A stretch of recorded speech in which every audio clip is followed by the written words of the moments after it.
I am here with Jessica Mehraban, a functional health licensed physician assistant. She specializes in gut health, all topics on gut health. And Jessica, I've been following your content. It's very compelling, very insightful. So I'll be asking you a ton of questions. This is a very important topic. I feel like there are more people than ever who are dealing with gut health issues. And I notice this in the scope of my practice. I have a lot of clients as well.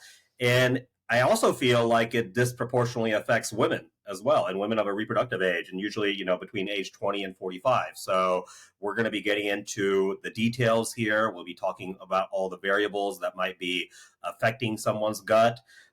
So with that being said, Jessica, let's just start with what got you into this. First, let's talk about what is a functional health approach to gut health in the first place? Yeah, that's a very good question. So, whenever you talk about functional medicine, first of all, it's really root cause medicine. So, you're trying to understand why a patient has certain symptoms when it comes to functional medicine instead of just throwing them a bunch of pills and telling them to get out your way.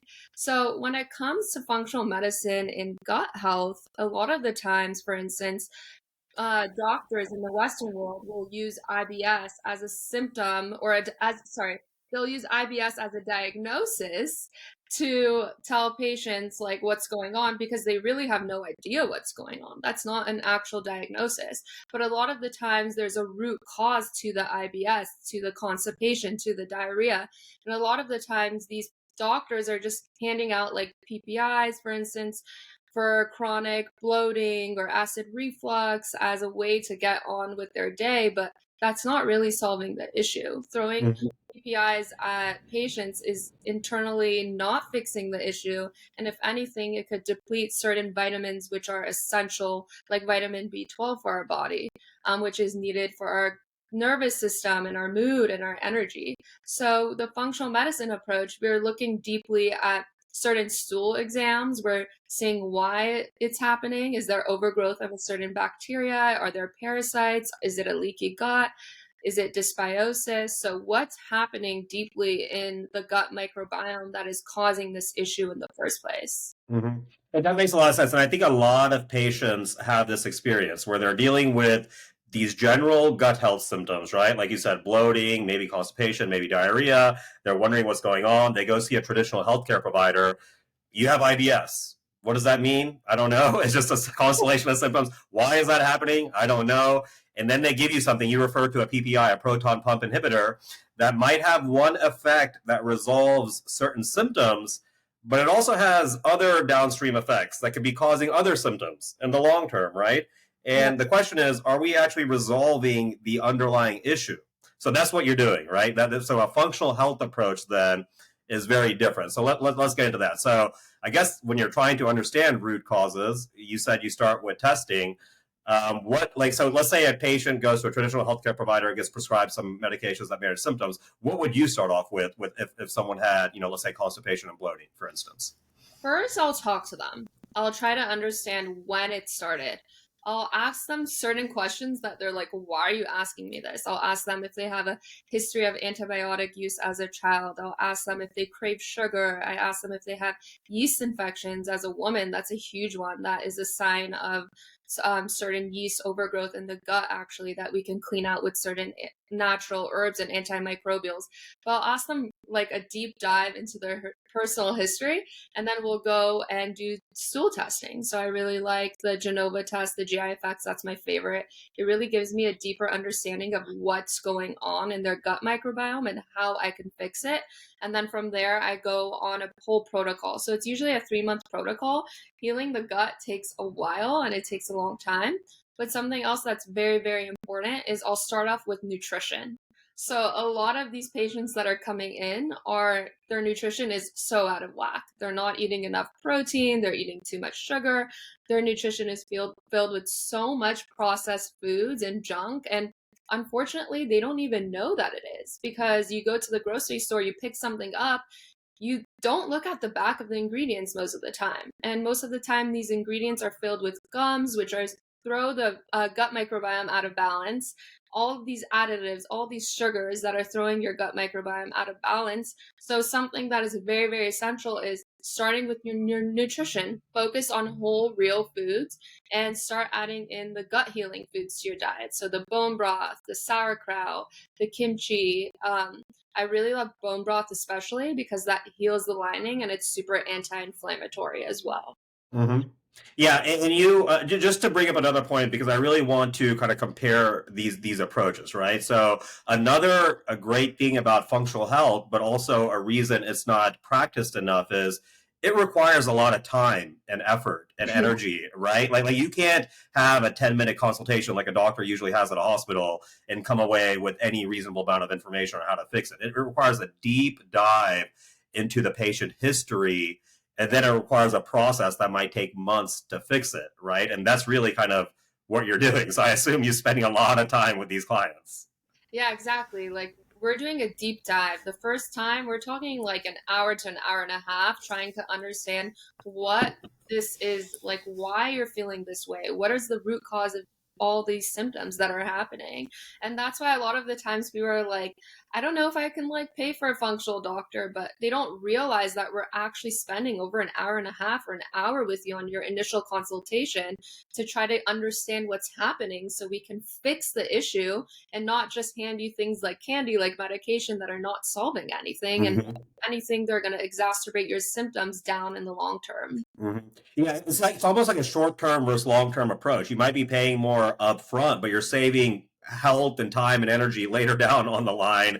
And that's kind of the opposite approach that traditional healthcare places, which they just want to quickly fix the symptoms, and you're likely creating a lot of problems down the line. And I want to say there is utility. Obviously, we do want to have palliative care and help people with their symptoms, but oftentimes these other things are neglected. And you brought up something very, very important that is definitely not touched upon many times, or at least deprioritized, which is nutrition, right? I mean, this is the game here, right? Like this is how you eat affects every single cell in your body, and most people. We have all these diet wars, and we have all these things happening. There's a lot of confusion out there, but really, is it really just about prioritizing real whole foods over processed foods? Is that really the number one thing you think? I like to say that when you're eating food, you're either creating disease or you're preventing it.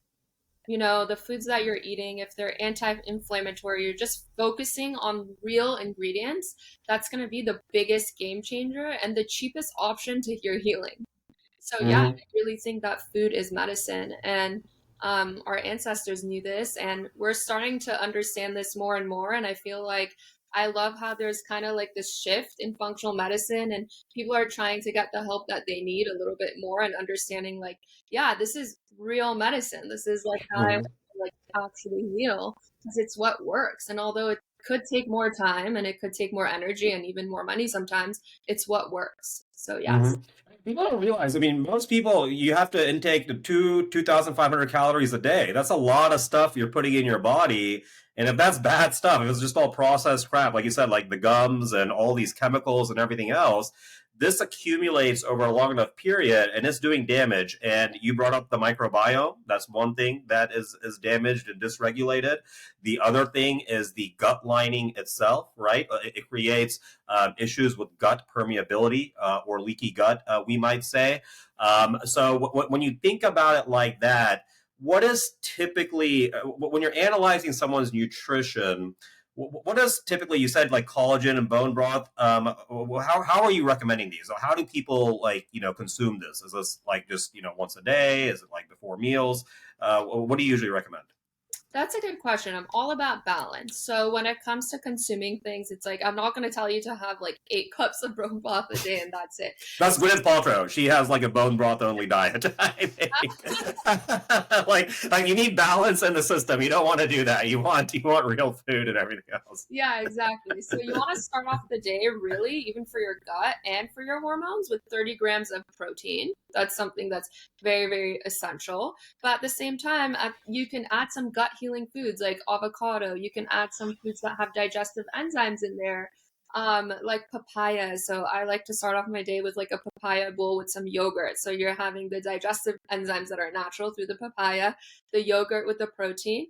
And then you can either add some like almond butter on top of there to get the healthy fats. And that's like a perfect meal to start with. So you Hmm. have balance with every single meal. But if you're someone that's going through a little bit more of like intestinal dysbiosis and you really need to treat that gut, then I'll say like have like 1 cup of bone broth a day at least to start healing that lining because it's filled with natural L-glutamine and glycine that is known to help in the inflammatory response in the gut and also heal that lining that might be Hmm. leaky. Mhm. Yeah. A lot of people take those supplements, right? Like L-glutamine for leaky gut and stuff like that. Whenever possible, we want to prioritize the real whole foods that likely our ancestors ate because there's all these compounds we might not even know about. The example I like to give is no one talked about the gut microbiome like over 15 years ago, right? Like it didn't even exist. And we were doing tremendous damage to this. And it's almost like how much more do we not know? And so whenever we're able to choose these foods that over time have kind of been time tested, I think that's a good thing. What about another? You said protein, but another thing I try to talk to my clients about is fiber and fermented foods. Let's talk about those two things. How important are those? I mean, yeah, fiber is your game winner when it comes to gut health. Like, you need to fuel your gut with certain fibers, and I like to say, like, a plentiful microbiome. So, you want to get all the different colors in your diet for sure, and that's going to help fuel your short chain fatty acids in your gut, which is actually your fuel to your microbiome. So, a lot of the times I see on stool testing that short chain fatty acids are depleted in the microbiome of my patients. And that's literally the fuel to your colon. That's your fuel to your microbiome to make you feel good. So they're lacking fiber in their diet. And you really, really, really want to have fiber at every single meal, whether that's some greens that you're putting in there. Or you're going to get through a certain food that has more fiber. It's very, very essential. When it comes to sauerkraut and certain like probiotic foods like kimchi, I think it's actually very interesting because I don't always recommend it right off the bat for certain patients because if I feel that they're dealing with more SIBO symptoms, which is small intestinal bacteria overgrowth, where you have too much of the bad bacteria in a certain place, then giving them probiotic rich foods and probiotics is actually going to exacerbate their symptoms and make them feel worse. So I will not recommend probiotics or probiotic rich foods in that case. Mhm. So every single person is very different and Mhm. individual, and that's why you need to hear out the story and understand a little bit what's. This is such an important point. I had a friend, I think she was buying kombucha from Erewhon like every single day, and she gave herself SIBO from it. I mean, literally because we drink kombucha every day. It's like, once again, like the main principle is you have to come back towards balance. Just because something is marketed as healthy doesn't mean you overconsume it all the time. There's a balanced approach to this. And what you're saying is we need to figure out the root cause of the problem before we start recommending certain protocols, essentially, right? So, and this. For instance, like if you go on Instagram and you hear someone talking about a probiotic that's going to heal your gut, make you feel better, decrease your bloating, improve your brain fog. If you have SIBO, I'm so sorry to tell you, that's actually not going to heal your gut. It's actually going to make your symptoms way worse. So that's why it's very important to work with a practitioner that knows what's going on and can recommend you the correct tests and exams to get you to heal and get you to where you need to be. Mhm. Well, let's actually just touch on this real quick. SIBO, like that's a small intestinal bacterial overgrowth. This is something that quite a few people do deal with. What is something that you might recommend for someone dealing with that? Yeah, so first off, I would say that they have to cut probiotics from their diet and they have to start having more of like an anti-inflammatory diet. And then those certain like herbs that I like to give, antimicrobials that really help get rid of the SIBO, but berberine is one of them that is great, but there's different ones on the market that I've used and I've found like great benefits with my patients. Some Western doctors or some functional doctors will give you antibiotics to heal the SIBO, but I go more on the antimicrobial route with the herbal medicines because I just feel like that works, even though that it takes a little bit longer, but I feel like it's helping the root cause of what's happening. But Mhm. With What antibiotics, you might have to be afraid of what it's doing to the good bacteria as well, I assume, right? Yeah, exactly. And if you ever do take antibiotics, you really want to make sure that you're taking probiotics around the same time or after the antibiotic treatment to help heal that gut bacteria and balance it again. Because Hmm. what dysbiosis essentially is when the good and bad bacteria is thrown off or out of balance from antibiotics. It could even be from stress. It could be from toxins like environmental toxins that we're inevitably exposed to. That is going to throw you off into a dysbiosis symptom or a dysbiosis diagnosis. So Hmm. it's very important to keep those things in check. Hmm. And I guess fiber is actually considered a prebiotic, right? This is what the bacteria feed on, I think, right? And this is their main source of fuel, right? If you don't have enough fiber, the bacteria, from what I understand from even like Dr. Robert Lustig's work, is your bacteria start feeding on your own intestinal lining. Do you know anything about this? Yeah, no, it's so true. And that's why a lot of people talk about probiotics for gut health, but I think prebiotics are even more important because that's the fuel to your short chain fatty acids and to your colon and giving you, once it's fermented in a way, your gut lining even becomes stronger and then you get depleted from any of these symptoms that you're having, like Hmm. brain fog, the fatigue, which is all correlated, mood swings, which is all correlated to gut health. So your gut microbiome is made out of 75% of the lining of your immune system is there, 50% of your dopamine, which is the pleasure chemical, and 90% of your serotonin is actually all made in the gut microbiome. So what people don't realize is that a lot of these symptoms are correlated to their gut, Hmm. what's happening there. This is such an important topic because I think in modern America and the traditional medical establishment, most people who deal with, let's say, mood issues or depression or anxiety, oftentimes the first approach might be to go see a psychiatrist. And their first approach is to put you on, let's say, an SSRI or anti anxiety medication. And look, those can be very helpful in specific circumstances, but if the underlying root cause is starting with your diet and what's happening in your gut, then you're introducing a whole new set of complexity into this problem, right? Yeah. And so, have you seen this? Have you seen significant changes in people's, let's say, disposition, or when it comes to depression or anxiety, when you help heal their gut? Absolutely. I mean, we go back to the science. There's a huge gut brain connection, and there is a reason why the gut is called the second brain now. But I've seen people that have come in with like chronic fatigues, a lot of anxiety, palpitations, and sometimes they have parasites, and those parasites were what was causing the chronic anxiety. I mean, this is actually a personal story for me is I didn't know I had parasites and I decided to get a microbiome test done and I was overloaded with anxiety. Every single night I had heart palpitations and once I got on my parasite cleanse after a few weeks and it was totally gone. I didn't have the palpitations anymore. So I have a personal experience with it I too. I have. I talked to a patient. He was dealing with some of those symptoms, but also he was dealing with weight issues and everything else. His mom just gave him an anti-parasitic medication randomly after they ate some bad Chinese food or something like that. Whatever he was dealing with for 15 years, it went away. Like that's how significant something like. And we don't even understand this properly, right? So. Are parasites something that the GI affects or the GI map test? Can you test for that? Yeah, absolutely. So you can test it through stool. Um, Yeah. it's a little bit tricky with parasites and stool because it doesn't always show up. Um, but it showed up for me on the stool test. So, um, I think it's a great place to start at least. There's something really interesting I actually did back in like 2 years ago with like a Chinese medicine doctor. It was called the Metatron. So he actually used like meridian points and he put it on my body.